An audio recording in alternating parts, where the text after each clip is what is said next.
بسم اللہ والحمد للہ والصلاة والسلام علی رسول اللہ اما بعد۔ آج کی کلاس میں انشاءاللہ ہم اربعین نووی سے حدیث نمبر 20 پڑھیں گے۔ امام نووی رحمہ اللہ فرماتے ہیں الحدیث العشرون، 20 نمبر حدیث، عن ابی مسعود عقبۃ بن عمرو الانصاری البدری رضی اللہ عنہ قال قال رسول اللہ صلی اللہ علیہ وسلم ان مما ادرک الناس من کلام النبوۃ الاولی اذا لم تستحی فاصنع ما شئت۔ حضرت ابو مسعود عقبہ بن عمرو انصاری بدری رضی اللہ عنہ سے روایت ہے کہ رسول اللہ صلی اللہ علیہ وسلم نے ارشاد فرمایا انا مما ادرک الناس من کلام النبوۃ الاولی، یقیناً ان باتوں میں سے جو لوگوں نے حاصل کی ہیں اور پائی ہیں، من کلام النبوۃ الاولی، پہلی نبوت کے کلام میں سے، اذا لم تستح، کہ جب تمہارے اندر شرم اور حیا نہ رہے، فاصنع ما شئت، پھر تم جو چاہو کر سکتے ہو۔ یہ حدیث جو آج ہمارے سامنے ہے صفت حیا کے حوالے سے بڑی اہم اور بنیادی حدیث ہے۔ اس حدیث کے راوی جو ہمارے سامنے ہیں یہ مدینہ کے رہنے والے اور غزوہ بدر کے شرکاء میں سے ایک صحابی حضرت عقبہ بن عمرو انصاری رضی اللہ عنہ ہے۔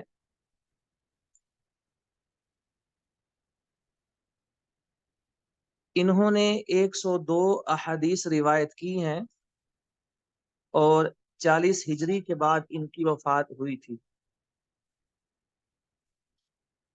یہ حدیث جو بیان کرتے ہیں اس کا پہلا جملہ یہ ہے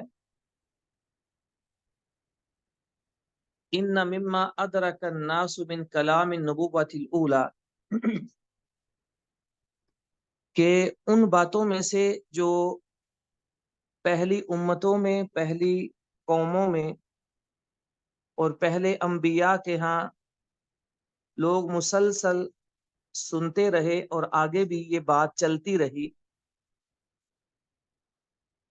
یعنی یہ ایک ایسا اصول اور قانون ہے کہ صرف ہماری ہی امت کے اندر یہ نہیں آیا یا ہمارے ہی نبی نے یہ نہیں فرمایا، بلکہ پہلے نبی بھی اپنی قوموں کو یہ بتاتے رہے اور یہ نصیحت کرتے رہے، اور وہ کلام مسلسل کئی امتوں میں آگے بھی منتقل ہوتا رہا۔ یہاں ایک اصولی بات یاد رکھیے کہ پہلی امتوں میں سے جو چیز ہم تک نقل ہو کر پہنچتی ہے اور ہم تک آتی ہے وہ یا تو قرآن مجید کے ذریعے سے ہم تک آتی ہے یا حدیث نبوی کے ذریعے سے ہم تک پہنچتی ہے، یا ان دو مصادر کے علاوہ دیگر واسطوں سے، جیسے اہل کتاب کی آسمانی کتابیں اور صحیفے ہیں ان کے واسطے سے ہم تک پہنچتی ہیں۔ اس بنا پر جو پہلی شریعتوں اور پہلی قوموں کے اقوال یا ان کی باتیں ہیں، شرعاً ان کے 3 حکم ہوتے ہیں یا 3 قسمیں بنتی ہیں، یعنی جو پہلی قوموں اور پہلی آسمانی کتابوں کی باتیں ہیں ان کے 3 اقسام ہوتی ہیں اور ان کے 3 احکام ہوتے ہیں۔ نمبر 1، اگر کسی پہلی شریعت اور پہلی آسمانی کتاب کی بات کو ہماری شریعت اور ہمارے دین نے سچا اور درست کہا ہو، یعنی تصدیق کی ہو، اس کی تصدیق کریں گے اور ہم اس کو سچا مانیں گے۔ دوسری قسم یہ ہے کہ پہلی آسمانی کتابوں یا پہلی امتوں میں سے کوئی بات ایسی معروف ہوئی ہو کہ جس کی ہماری شریعت نے تکذیب کی ہو اور تردید کی ہو، تو ہم اس کو غلط مانیں گے اور اس کو رد کریں گے، یعنی علانیہ اس کی ہم تردید کریں گے۔ تیسری قسم یہ ہے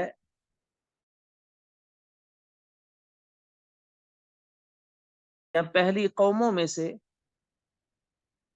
ہمیں کوئی بات پہنچتی ہے کہ جس کے بارے میں نہ قرآن اور سنت نے اسے سچا کہا ہے اور نہ قرآن اور سنت نے اسے غلط کہا ہے، تو اب اس تیسری چیز کا حکم کیا ہے؟ تو اب ہم اس چیز کو نہ سچا کہیں گے نہ جھوٹا کہیں گے۔ سچا اس لیے نہیں کہہ سکتے ہیں کہ ہمارے پاس وہ کسی معتبر ذریعے سے نہیں آئی، کیونکہ پہلی آسمانی کتابوں میں لوگوں نے رد و بدل کر دیا تھا۔ اور جھوٹا ہم اس لیے نہیں کہہ سکتے ہیں کہیں ایسا نہ ہو کہ وہ بات پہلی آسمانی کتاب میں وحی کے ذریعے سے آئی ہو اور ہم جھوٹا کہہ کر اس کو خود گناہگار ہو جائیں۔ تو اب نہ ہم اس تیسری قسم کو سچا کہہ سکتے ہیں نہ جھوٹا کہہ سکتے ہیں، اور بلکہ اس کے بارے میں ہم توقف کریں گے۔ ہاں، اتنا حدیث میں آتا ہے کہ نبی کریم علیہ السلام نے فرمایا حدیثوا عن بنی اسرائیل، ہاں اس تیسری قسم کی جو چیزیں ہیں ہم ان کو نقل اور بیان کر سکتے ہیں اس حیثیت سے کہ ان کا رتبہ یہ ہے کہ پہلی قوموں کی بات ہے، پہلی شریعتوں کی بات ہے، ہماری شریعت نے اس کی تصدیق اور تکذیب نہیں کی ہے۔ تو یہ تین قسم کی باتیں ہوتی ہیں جو سابقہ شریعتوں سے، سابقہ اقوام اور پہلی کتابوں سے ہماری شریعت یا ہماری امت میں آئی ہیں، اور ان تینوں کے الگ الگ احکام ہیں۔ اس کو اچھے طرح سے ہمیں سمجھنا اور یاد رکھنا چاہیے۔ تو یہ جو آج ہمارے سامنے جملہ ہے، یہ پہلی قوموں اور پہلی شریعتوں میں سے ایسا جملہ ہے کہ جس کی ہماری شریعت نے تصدیق کی ہے، اور نبی کریم علیہ الصلوۃ والسلام نے اسے ہمیں بتایا ہے۔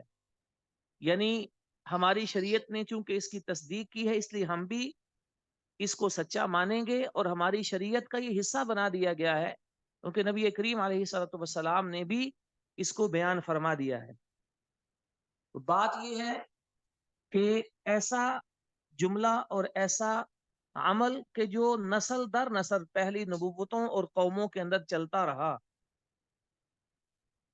وہ یہ ہے کہ اذا لم تستحی فاصنع ما شئت، کہ جب تمہارے اندر حیا ختم ہو جائے تو پھر تم کچھ بھی کر سکتے ہو، بڑے سے بڑا گناہ بھی تم سے ہو سکتا ہے، کوئی بعید نہیں ہوتا ہے۔ اس حدیث کا مطلب یہ ہے کہ جب انسان کے اندر حیا نہ رہے، حیا ختم ہو جائے، تو پھر اس سے ہر گناہ کی اور ہر برے کام کی توقع اور امید رکھی جا سکتی ہے۔ کیوں؟ اس لیے کہ حیا ایک ایسی صفت ہے کہ جو انسان کو گناہوں سے دور رکھ سکتی ہے۔ حیا ایک ایسا وصف ہے کہ جو انسان کو برائیوں سے روکتا ہے، برے لوگوں سے دور رکھتا ہے، اور برائی کی جگہوں سے بھی اسے باز کرنے کی طاقت رکھتا ہے۔ صفت حیا یہ دو طرح کی ہوتی ہے، ایک یہ کہ انسان کی فطرت میں حیا ہو، طبیعت میں حیا ہو، تو یہ بھی ایسا اعلیٰ وصف ہے کہ ایسا شخص بھی گناہوں سے بچتا ہے اور برے لوگوں سے اور بری جگہوں سے ایک طبعی وصف کی وجہ سے دور رہتا ہے۔ حیا کی دوسری قسم ہوتی ہے ایمان کے نتیجے میں انسان میں حیا پیدا ہو جائے۔ ایمان کے نتیجے میں حیا کیسے پیدا ہوتی ہے کہ ایک بندہ جب اللہ کی عظمت کا تعارف حاصل کرتا ہے، اللہ کی صفات اور اللہ کے کمالات اس کے علم میں آتے ہیں کہ ایسے اللہ ہر جگہ دیکھتا ہے، ہر جگہ اللہ تعالیٰ کا علم ہے، تو انسان اللہ کی عظمت اور اللہ تعالیٰ کے کمالات سے شرماتا ہے، ڈرتا بھی ہے اور شرماتا بھی ہے کہ کسی ایسی جگہ نہ دیکھے جہاں اللہ دیکھنا پسند نہیں کرتا ہے۔ تو اس کے اندر بھی یہ حیا کی صفت پیدا ہوتی ہے اور وہ بندہ پھر گناہوں سے بچتا ہے اور گناہ دور رہتا ہے۔ اس حدیث کے حوالے سے ایک واقعہ بھی آتا ہے کہ ایک حضرت عمران بن حسین رضی اللہ تعالی عنہ یہ حدیث بیان کر رہے تھے کہ حیا سراپا خیر ہوتی ہے، حیا ہمیشہ بہتر ہوتی ہے اور ہر حالت میں حیا فائدہ مند ہوتی ہے۔ ان کی یہ بات سن کر ایک شخص نے یہ کہا کہ ہم نے بعض کتابوں میں لکھا ہوا یہ دیکھا ہے کہ حیا کی وجہ سے انسان کمزور بھی ہوتا ہے اور انسان میں کمزوری بھی پیدا ہوتی ہے۔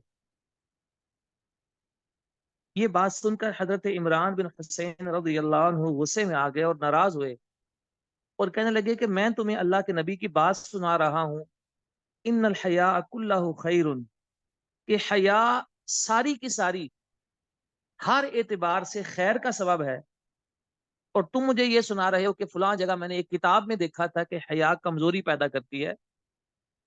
مقصد یہ تھا کہ اللہ کے نبی کی بات آ جائے، وحی الہی حدیث نبوی کے ذریعے سے ہمیں معلوم ہو جائے، تو پھر نہ کوئی اور قول معتبر رہتا ہے، نہ کوئی اور بات اس کے آگے کرنی چاہیے، اور نہ کسی اور انسان کی بات کا کوئی وزن رہتا ہے۔ اس واقعہ سے ہمیں کیا سبق ملتا ہے؟ وہ سبق یہ ملتا ہے کہ جب بھی ہم کوئی قرآن کی بات پڑھیں یا حدیث کی بات پڑھیں، اس کے مقابلے میں دنیا کا جتنا بھی بڑے سے بڑا کوئی دانشور، کوئی فلسفی یا کوئی مفکر بات کرے اور اس کی بات کسی آیت سے یا حدیث سے ٹکراتی ہو، تو انسان کو ایک لمحہ بھی نہیں لگانا چاہیے یہ یقین کرتے ہوئے کہ بات وہی صحیح ہے جو آیت یا حدیث میں آئی ہے، اور جو دوسرے کسی انسان نے کہی ہے وہ غلط ہے، وہ کبھی صحیح ہو نہیں سکتی ہے۔ یہ انسان کا ایمان ہونا چاہیے۔ جیسے اس حدیث میں صحابی نے اس کی بات سن کر فوراً رد کر دیا کہ اصل بات وہی ہے جو اللہ کے نبی نے فرمائی ہے، تم یہ جو قول کسی کا لے کر آئے ہو اس کی کوئی حیثیت نہیں ہے۔ تو اس لیے آج ہمیں بھی یہ سبق یاد رکھنا چاہیے۔ ہم بھی قرآن مجید پڑھتے ہیں، احادیث پڑھتے ہیں، اس کے مقابلے میں ہم آج میڈیا پہ کوئی بات سنیں، اخبارات میں کوئی بات پڑھیں، یا کسی سائنسدان یا کسی بھی فلسفر کی کوئی بات پڑھیں، تو ہمارے نزدیک اس آیت یا حدیث کے مقابلے میں ان باتوں کی کوئی حیثیت نہیں ہونی چاہیے، کیونکہ یہ ایمان باللہ اور ایمان بالرسول کا تقاضا ہے کہ جو انہوں نے فرما دیا ہے ہر حالت میں حق وہی ہے، اور جو اس کے مخالف ہے ہر حالت میں وہ باطل ہے، کبھی بھی اس کا وہ مقابلہ نہیں کر سکتا ہے، نہ اس پر ہم اسے ترجیح دے سکتے۔ تو یہ سبق اس حدیث کا یہ بھی ہمیں یاد رکھنا چاہیے۔ تو اس حدیث کے حوالے سے یہی چند باتیں تھیں۔ اب اس کے آگے ہم 21 نمبر حدیث پڑھتے ہیں۔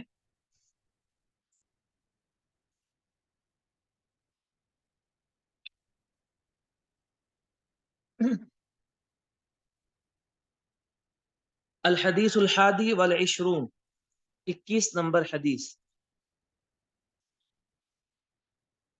عن ابی عمرو وقیل ابی عمرة سفیان بن عبد اللہ رضی اللہ عنہ قال قلت یا رسول اللہ قل لی فی الاسلام قولا لا اسأل عنہ احدا غیرک قال قلت قال قل آمنت باللہ ثم استقم، رواہ مسلم۔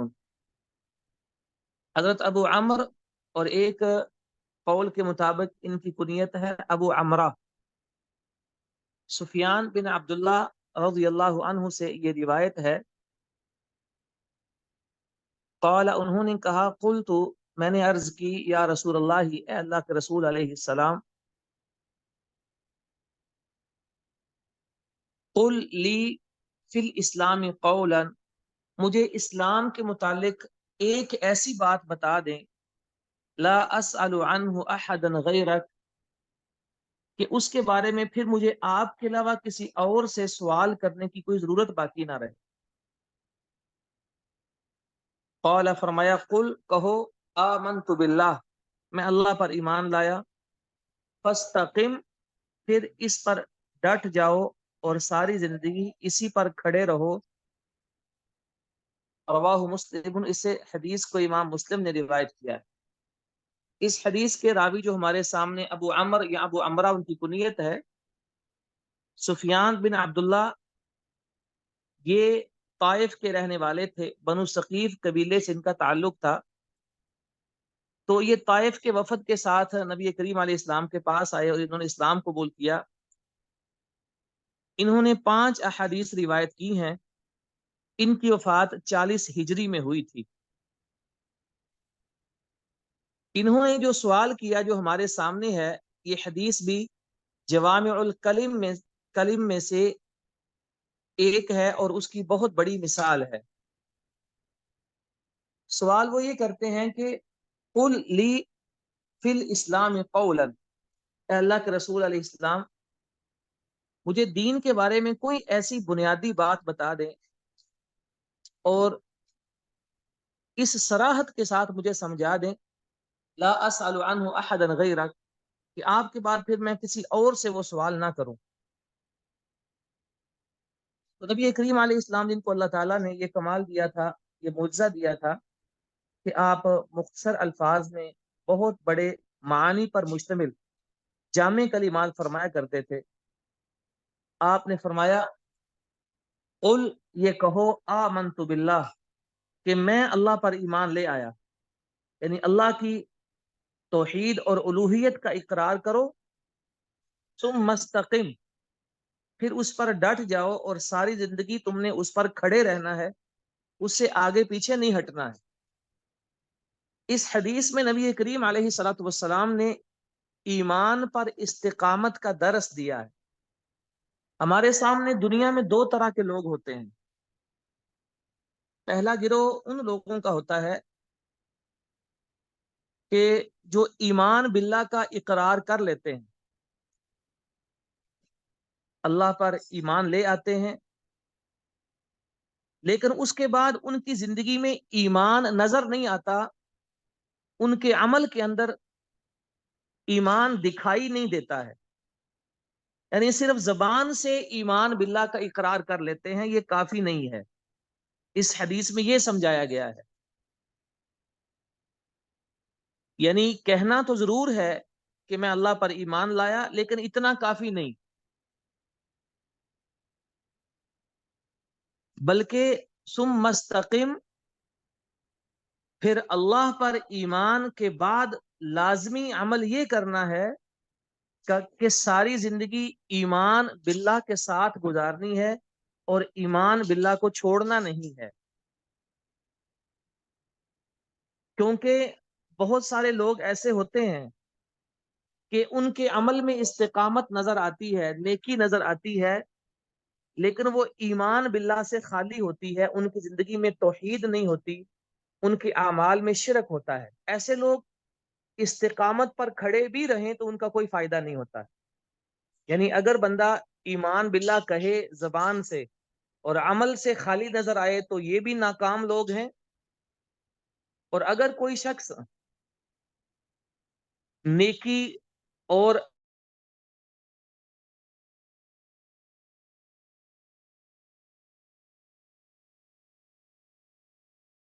کامیاب گروہ کون سا ہے کہ جو توحید کے ساتھ متصف ہو اور اس کے ساتھ عمل بھی اس کی زندگی میں ہمیشہ باقی رہے. یہ بات ہے جو اللہ رب العالمین نے قرآن مجید کے اندر بھی فرمائی ہے، ان الذین قالوا ربنا اللہ ثم استقاموا، کہ بے شک وہ لوگ جنہوں نے یہ کہہ دیا ربنا اللہ، کہ اللہ ہمارا رب ہے. یعنی یہ کہنا بھی بہت بڑی بات ہے، کیونکہ دنیا میں بڑے لوگ ہیں جو اکیلے اللہ کو رب نہیں مانتے. فرمایا قالو، جو یہ کہتے ہیں ربنا، ہمارا رب ہی اللہ ہے، ثم استقاموا، پھر اس پر وہ ڈٹ جاتے ہیں، ساری زندگی اس پر قائم رہتے ہیں. تتنزل علیہم الملائکہ، تو فرشتے ان پر نازل ہوتے ہیں اور ان کو یہ خوشخبری دیتے ہیں کہ تم نے غم نہیں کرنا، خوف نہیں کرنا، اللہ تمہیں جنتوں کا مالک بنانے والے. تو اس حدیث میں جو بنیادی درس دیا گیا ہے وہ یہ ہے کہ انسان ایک دفعہ جب ایمان قبول کر لیتا ہے تو پھر پیچھے ہٹنے کا سوال پیدا نہیں ہوتا ہے. اگر پھر پیچھے ہٹا تو وہ ناکامی ہے، اس ایمان کا اسے کوئی فائدہ نہیں ہوتا ہے. ایک حدیث میں نبی کریم علیہ الصلوۃ والسلام نے استقامت کیسے انسان میں آتی ہے اس کو بیان کرتے ہوئے ارشاد فرمایا، لا يستقیم ایمان عبد حتى يستقیم قلبه، کہ کسی شخص کا ایمان اس وقت تک پائیدار اور مضبوط نہیں ہوتا جب تک اس کا دل پائیدار اور مضبوط نہیں ہو جاتا ہے. ولا يستقیم قلبه حتى يستقیم لسانه، اور اس وقت تک کسی شخص کا دل مضبوط نہیں ہوتا، شریعت پر استقامت والا نہیں ہوتا، جب تک اس کی زبان سنور کر سیدھی اور درست نہیں ہو جاتی ہے. اس حدیث میں بتایا یہ گیا ہے کہ زبان یہ دل کی ترجمان ہوتی ہے. اگر بندہ زبان کو سنبھال لے تو اس کا دل بھی سنبھل سکتا ہے، اور دل چونکہ ایمان کا مرکز ہوتا ہے، اگر بندہ اپنے دل کو سنوار لے تو وہ اپنے ایمان کو بھی سنوار سکتا ہے اور اپنے ایمان کو بھی مضبوط بنا سکتا ہے. تو یہاں ہمیں زبان کی حفاظت کا درس بھی ملتا ہے، اور اس کے ساتھ ہی اپنے دل کو بھی گناہوں سے بچانے کا اور دل کی نیکیاں ان پر قائم رہنے کا درس بھی ملتا ہے. اسی ذریعے سے پھر انسان کا ایمان بھی استقامت والا بنتا ہے، اور وہ ایمان بھی پھر انسان کو ساری زندگی شریعت اور دین پر عمل کرنے میں معاونت کرتا ہے اور مدد دیتا ہے. یہاں جو آیت ابھی ہم نے استقامت کے حوالے سے پڑھی ہے اس کے بارے میں ایک دو باتیں ہمیں سوچنا چاہیے. یہ جو آیت ابھی ہم نے ذکر کی ہے، ان الذین قالوا ربنا اللہ، کہ بے شک وہ لوگ جنہوں نے یہ کہا ربنا، ہمارا رب اللہ، صرف اللہ ہے. بندہ سوچتا ہوگا کہ یہ کہنا تو بہت آسان ہے، اللہ نے اتنے اہتمام سے اس کا تذکرہ کیوں کیا ہے. لیکن اگر بندہ غور یہ کرے کہ رب کہنے کا مطلب کیا ہوتا ہے تو پھر انسان سمجھتا ہے کہ یہ کوئی چھوٹی بات نہیں ہے. رب کہنے کا مطلب یہ ہوتا ہے کہ ہمیں پالنے والا، ہمیں دینے والا، ہر قدرت کا مالک اور ہر طاقت کا مالک صرف ایک اللہ ہے. ہر مشکل وہی دور کرتا ہے، ہر مصیبت وہی ٹالتا ہے، ہر قسم کا اختیار اسی کے پاس ہے. یہ مطلب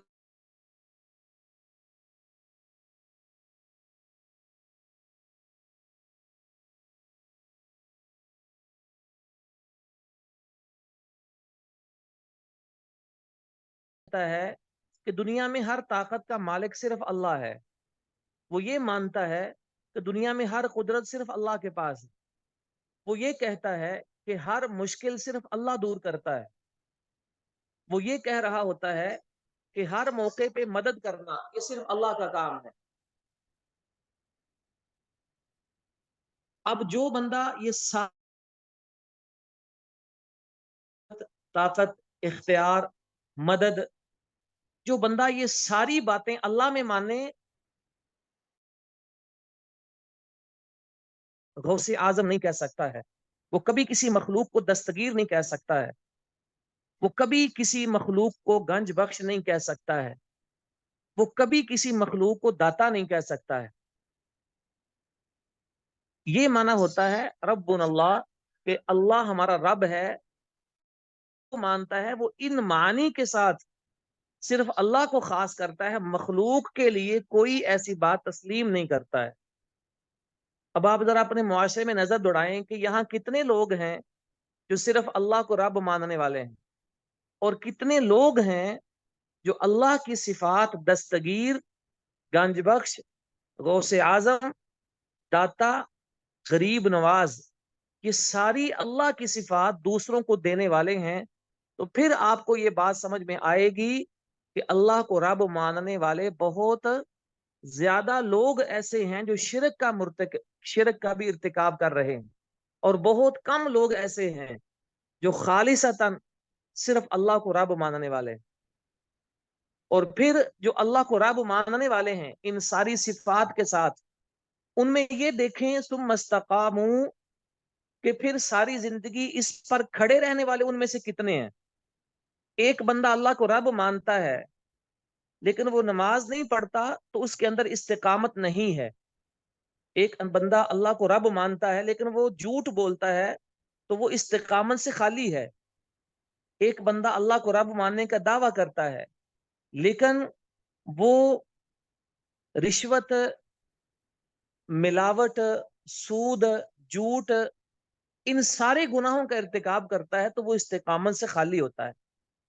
تو اس لیے اب اس آیت پر غور کیجئے کہ اللہ رب العالمین نے یہ دو باتیں کر کے آگے جو انعامات بیان کیے ہیں کہ وہ کتنے تھوڑے لوگوں کو ملیں گے کہ جو کہتے ہیں اللہ ہمارا رب ہے اور پھر ساری زندگی اس پر استقامت اور مضبوطی کے ساتھ کھڑے رہتے ہیں. اب دیکھیے اللہ نے ان کے لیے کتنے انعامات رکھے. فرمایا تتنزل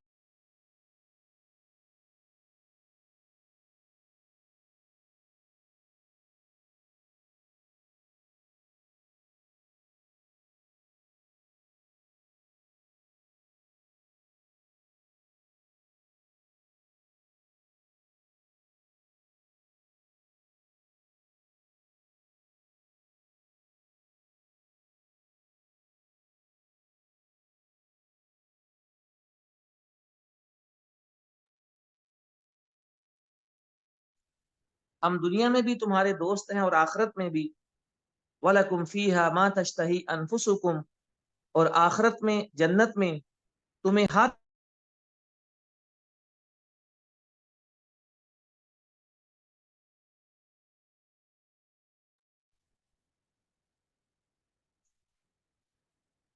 وَلَكُمْ فِيهَا مَا تَشْتَهِي أَنفُسُكُمْ، اور آخرت میں یعنی جنت میں ہر وہ چیز تم کو ملنے والی ہے جس کی تم تمنا کرو گے. وَلَكُمْ فِيهَا مَا تَدَّعُونَ، اور تمہیں جنت میں ہر وہ چیز ملے گی جو تم طلب کرو گے. نُزُلًا مِّن غَفُورٍ رَحِيمٍ، یہ مہمان نوازی ہوگی بڑے ہی بخشنے والے مہربان رب کی طرف سے. تو یہ انعام ہیں وہ جو اللہ رب العالمین نے استقامت والے لوگوں کے لیے قرآن مجید میں بیان کیے ہیں. اللہ سے دعا ہے کہ ہمیں بھی اللہ تعالیٰ اس صفت سے بہرہ ور فرمائے، اور ہم تمام کو جو بھی آج بیان ہوا ہے اللہ سب کو اس پر کما حقہ عمل کرنے کی توفیق عطا فرمائے. آج کی حدیث کے حوالے سے یہی چند باتیں تھیں. ابھی میسج آیا ہے کہ کلاس صرف 10 بجے تک رکھی، آگے شاید کوئی اور کلاس بھی ہے. سبحانک اللہم و بحمدک اشہد ان لا الہ الا انت استغفرک و اتوب الیک. السلام علیکم ورحمۃ اللہ وبرکاتہ.